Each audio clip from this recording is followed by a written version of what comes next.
Welcome to WesternSlopeNow.com. Meteorologist Russ Pappas here. First, look at your forecast, sponsored by Discovery Auto Group. We're going to start with the hazardous weather page. Really, not so much for the divide or areas west of the divide, the western slope specifically. No hazardous weather. You see that highlighted in pink. That's actually a red flag warning, and that's for portions of the foothills. And that creates some problems because we do have some wildfires occurring in that area. I think at least two have popped up in the last 48 hours. And of course, widespread red flag conditions around the Colorado Springs area, especially into the Rampart Range and then further west into the high terrain. So breezy to windy conditions there and dry as well. We are getting into a dry pattern, but we do have a couple of nuances that I want to talk about. Here's that America's Mattress Tower cam, mostly clear skies. This is typical post-frontal weather.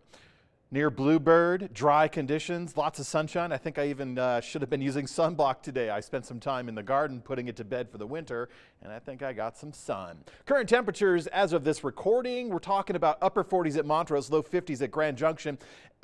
Average high temperatures for this time of the year, 50 at Montrose, 51 at Grand Junction. Now, sun goes down today at 4:58, so I feel pretty confident that if we don't add one more degree of warmth, these will be the high temperatures for the day. Low 50s, upper 40s, but Delta did quite comfortably well near the 60-degree mark. Again, we're not setting records. We are running things pretty close to the average for this time of the year. We've been breezy around Delta, Glenwood Springs, and throughout Gunnison County. Of course, the higher in elevation and the further east you go, the more wind you're going to encounter. We'll keep wind in the forecast on the order of 5 to 15 miles per hour. I don't really anticipate a 25-mile-per-hour blast or stronger as we move through the rest of the week. But I say that now, and you can see Glenwood Springs, Gunnison, and Delta right at the 30-mile-per-hour zone. Now, post-frontal weather dictates clear skies tonight. That means when we look at the temperatures you experienced this morning, upper 20s, and by the way, that was colder than the forecast. The forecast numbers were right around the 30-degree mark. Clear skies tonight will contribute to a colder low temperature tomorrow morning. Now, the average low for Grand Junction is 27. That's right where we were this morning. It's 25 for Montrose, and that's kind of where we were this morning. We're going colder. Gunnison's into the single digits, near 0-degree readings. Without checking my weather diary, folks, these are some of the coldest low temperatures we will have experienced so far in the fall season. Now, we're something like 34 days away from the winter solstice. The rest of November looks mostly dry and mild as far as temperatures go. So this brief little interruption this afternoon with the cool afternoon highs and tomorrow's morning frigid low temperatures, this is just a one-hit wonder because our temperatures are going to increase as we move forward. For example, Thursday afternoon, getting into the middle and lower 50s. That's a degree or two warmer than we should. It's better than we were today. And we're going to build on that working through the weekend.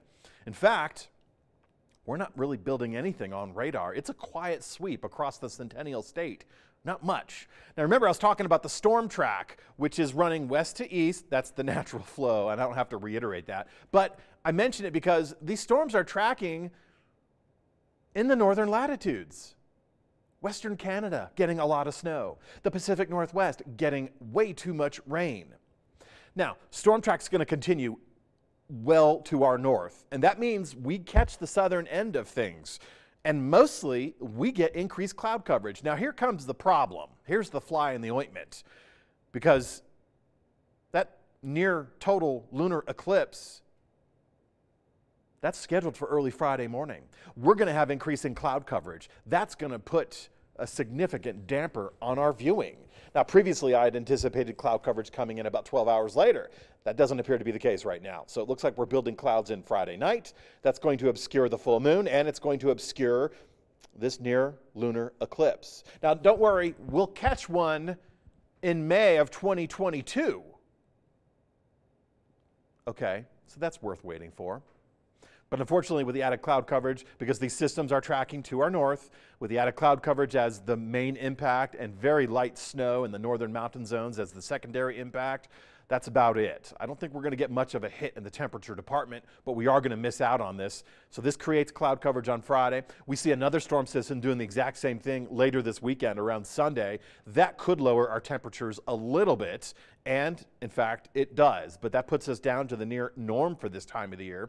And then middle of next week, I'm still looking at another system that's going to sweep in from the Pacific Northwest, but also a cutoff low pressure system that may merge in with that. If that does develop with that particular scenario, our source region for any moisture will be coming out of the Southern California, Eastern Pacific zones.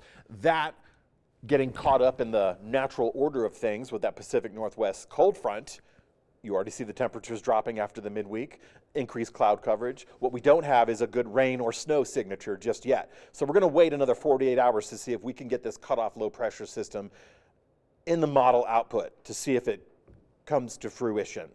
In the meantime, enjoy your Thursday afternoon. I'm sorry about early Friday morning with the added cloud coverage. Temperatures won't get all that much impacted. Getting into the weekend, again, mid-50s, steady as she goes. And that's only a couple degrees, a handful of degrees warmer than we should be, need to be for this time of the year.